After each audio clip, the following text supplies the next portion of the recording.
Hey yo, it's Guido coming at you with a Tactics Talk. Welcome back, guys. Hey, who wants to see some Platoon Domination? This is an interesting video. I just got done watching it. Kind of unusual how it fights. We're going to watch this, though. We've got, where the heck are we? What is this called? We're on Kharkov. We spawned into the north, and they are in 3 of the usual suspects. Medium-wise at Tier 10. It's an all Tier 10 battle with only one arty each side. So Squash is in his batch at 25. T. Hunf it's in his object 140. I guess that's an onomatopoeia of some kind. And Guppy from Otter is in his TVP T50/51. We've got the big field on this map over here. We've got the city over on the east side, and usually the mediums head up this way. So let's watch as the mediums from the green team are all heading over here to the west side. And you would expect to find a considerable number of the mediums from the south spawn, the red team, to also be over here on the west side. But let's see what happens. A good platoon has an amazing amount of synergy and ability to carry a game. And we're going to see this happen here. Now, Squash is going straight for it. One thing this game does not have is scouts. And that's very interesting because it's going to change, I think, the conditions over here on the west side just a little bit. Basically, the mediums are the scouts. At pure tier 10, they're probably just about as good as a scout.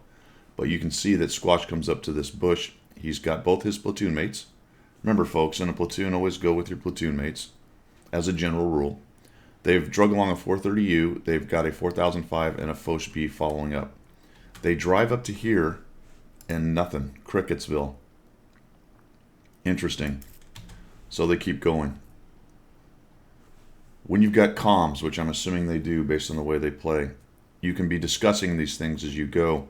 You can gather more SA from your platoon mates. They say, hey, for example, the E100's in the city. You would assume that, but just as they notice something that you don't notice, they can fill in your clue bag as you go. Nobody's getting lit. They're probably all saying that. Not lit, not lit, not lit. That means as they started to move, there's just nothing over here. If it is hanging off on the back side. There's nothing hanging off on the back side. And they find some poor Object 140 who at first was AFK, but watch what happens here with a little third-person shooting. He wakes up just in time to get farmed. Oh, that's a bummer. He's wishing the phone had not rung or someone had not been at the door or whatever. Sometimes I go get a coffee while I'm loading in and I'm a little bit late to the game. Well, here's to you, Object 140. Whatever it was that delayed you getting into the battle. All right. I told you this was going to be an interesting one for this map. Very strange. Look at the Progetto's gone straight up the middle. That means there is a tight knot of red guys, essentially. So I get my cursor to do its thing here. What on earth? All right. There's a tight knot of red guys in this general area, isn't there? Maybe some back here, but we'll find out. And Squash is leading the charge with the mighty bat shot. So you're going to come over here. They don't jump directly on cap. I think that's a good idea. Poor Squash is waiting for this reload to happen. He's thinking, look at all these juicy hit points I'm going to get. Nope. And he moves and miss. Nope. And the miss. Nope. And nope. Oh, World of Tanks. You're so funny. There's one. I like what he did there. You saw the 110 coming in, and just as it started to turn, he let him continue that turn, so we got a little bit of a side shot on him. He was going to have a hard time penning the front. Using his regular APCR right now until he can get, or runs out of it essentially, and has to go to the heat. This tank is a little bit ammunition limited, especially in a game like this where he's going to have a lot of chances to reload and a lot of shots. So this was interesting to me, Squash. You make a couple of these moves. My assumption would be there would be so many guys back here looking this way, based on the fact that that 140 probably spotted at least you and maybe more, plus the fact that at tier 10, it can't have been lost on most of the red team. I say most. They're not playing very well. That they sent nobody to the field. So I would assume at least 1, maybe 3 were looking. And it looks like you wanted to come around after this 110E4. But I will say this about your platoon mates. They do seem to hang back a lot and not kind of get into the fray until a little while later. I don't know anything about their play style, but it looks like to be a lot of a snipe a llama ding dong right now while you run around in the city getting lights. But let's see what happens. You see the K91 and start backing out of that. He shoots and you stand in. I don't know if I'd have dueled this guy. These things, they reload so fast. We get one in there. We get another one in there. And then he just dives down, not wanting to trade anymore with you, but it costs you a little bit. Nice clip management. You'll notice that he hits C immediately as he repositions. That's something for you guys to remember as you're learning this game. Notice as he got done taking this guy on and engaging him, he started to turn and head to his new spot. He pressed C and immediately started putting more shells into the clip. I thought that was kind of a dangerous move. You knew there were some guys there. I think for me, I'd have posted up in that area there and tried to work out a way to get rid of the 110E4 without getting hit by the K91.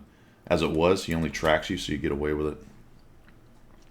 But we are starting to filter into the city, and now this is why you don't leave at higher tiers important flanks completely alone. There are some maps where you can get away with that for a while, say Lakeville in the valley. But in this case, the mediums came around so fast that all of a sudden now their entire force is enveloped, and it's hard to fight. It's hard to fight, especially when the numbers are as close as they are, still 2 and 3 down. The Artie is very interested in shooting squash. Thank goodness he missed. They are losing slightly, which is interesting. Why? Because the heavies are outnumbered. The heavies are outnumbered, at least initially. Now, this platoon is drawing some forces away from that massive ball of red tanks that was headed north, and they've got to fight from 2 directions. So that's going to start making a bit of a difference here.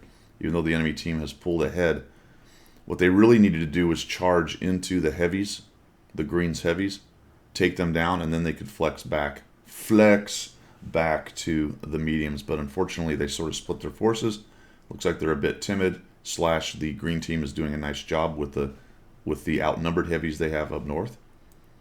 Even though they've lost a few, they've kind of held their ground. And now the mediums are trying to figure out a way to get in here. The TVP's moved up. Nice shot on that guy. And Squash can't stand it. He wants to kill the Artie, but he misses the guy because he just starts moving. This object's kind of peeking and poking. For me, Squash, I'd have been checking 6 a little bit more. I guess you might have been looking at the mini-map. This WZ is the one that concerned me.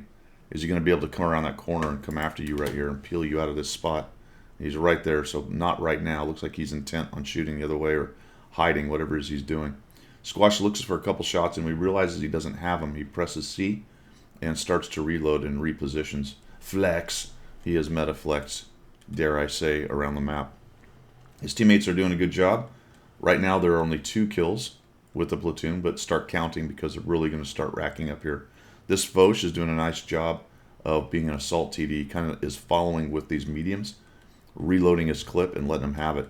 So this is where this envelopment is going to get real powerful because Squash has actually split the enemy force here and getting another angle. Plus these mediums are now jumping on the isolated K91 and the 110E4 and the WZ 111-5A. They're going to jump all over them from different angles. They get rid of them, and then it's all over but the shouting. Somebody, I don't know if they ammo racked him or what, but the WZ does not last long, being swarmed by the Foch B and the mediums. Now it's 6-8. The platoons have got 3 kills, but this is where mediums are really powerful. This cleanup phase, this end phase, unfortunately he doesn't get that kill. Goes after the IS-7. 3 of those guys nearly dead, and he has to move. And nice running shot on the Carnarvon AX. That is a skill that you need to work on when you've got a shot of opportunity and you're moving to cover. There's no reason not to take that shot. Just take it and let RNG sort that thing out. Let RNG sort it out. We're up to now 7 kills. Like I said earlier, this is where medium tanks with some hit points are very powerful. Now Squash has to be careful because he's down to near dead, but the TVP has maintained his vote. The object is also very close to being dead, so he's got to be careful. So far, they've done a really nice job of facilitating damage, facilitating map control, and maintaining their vote. Now, the 50-51's in a bit of trouble. The red team knows it, and they're trying to jump on him. I don't know why they didn't just go after him. They must have been worried about the Foch-B as well, but all of a sudden, between the three of them, looks like the Foch-B got reloaded, and they just come in here, take down two of those guys. The poor FV can't fight two directions. He's probably already fired, and down he goes. And all of a sudden, from a game that looked like it might be getting away from them for a little bit, to more or less even, to basically a fairly easy ending for the game. All three of the platoon mates are alive, and we are now sitting at 10 kills. This Foch-B is probably saying this was fun. I enjoyed following these guys. So now they're going to go find the Centurion back here. And it's just, the game is a good example of how much synergy a platoon has, for one thing. Come off here. That guy dies, and that's it. So we got 11 kills. Holy cow, 4,500 damage for Squash. We'll look at the card at the end. The other two had a lot of damage, so a definite carry by this platoon in an all tier 10 battle. But it was an unusual deployment. And when I say synergy for a platoon, because they had communication, the three of them went over to the west side and noticed nothing was there, and then they coordinated the attack. They drug along the Foch-B, which helped them out, and plus the 430U, I think, or the 430, he died, right? 430U, so he died at some point, but he was with them for a while. And they were able to look at this weird deployment and go, all right, well, what do we do? Well, clearly we'll just keep going, come around behind him, and then as we envelop him, his heavy players, that part of the team did a nice job being able to not be completely overrun. The enemy team, for its part, hadn't really noticed what was going on, which only a few seemed to have. Once they noticed that many mediums were down in the south, they should have absolutely rushed the heavies up in the north. And then once they killed them, they could have turned around and taken on the mediums. But as it was, they sort of split forces, and they got taken apart piecemeal down in the south. And then, of course, the mediums rolled into what was left in the north, which had basically won. If you notice, there were no heavies really left up there in the north by the time the mediums got up there. But by that time, they were well beat up. Squash Balls Green heavies had done enough damage to them that they were in trouble. And then when the swarm of mediums and the Foch-B showed up, it was pretty much all over. I don't know what the 4005 did up there. He may have taken some sniping shots. It'll be interesting to look at his damage. Check that out when the card comes up, if you can see it on there. Would be nice to have the other two guys replays. A couple of them looked like they were sitting back a little bit and sniping, but Squash was really being active in there, moving around and facilitating. I thought that was a really good example, though, of platoon teamwork, an unusual deployment, and taking advantage of said unusual deployment. The thing about that unusual deployment, or going where the low percentage play is, not that that was a case here, but if you take your platoon somewhere and you don't find what you expect, you've got to react to that and make the smart move, and this platoon certainly did that. That was pretty cool, man. Thanks for sending that in. I do appreciate it for everybody. I appreciate your support of the channel. If you're looking for ways to do so other than just watch, which I appreciate as well. How many times can I say appreciate? All of them. Down in the description, you'll find ways to do that. We'll see you.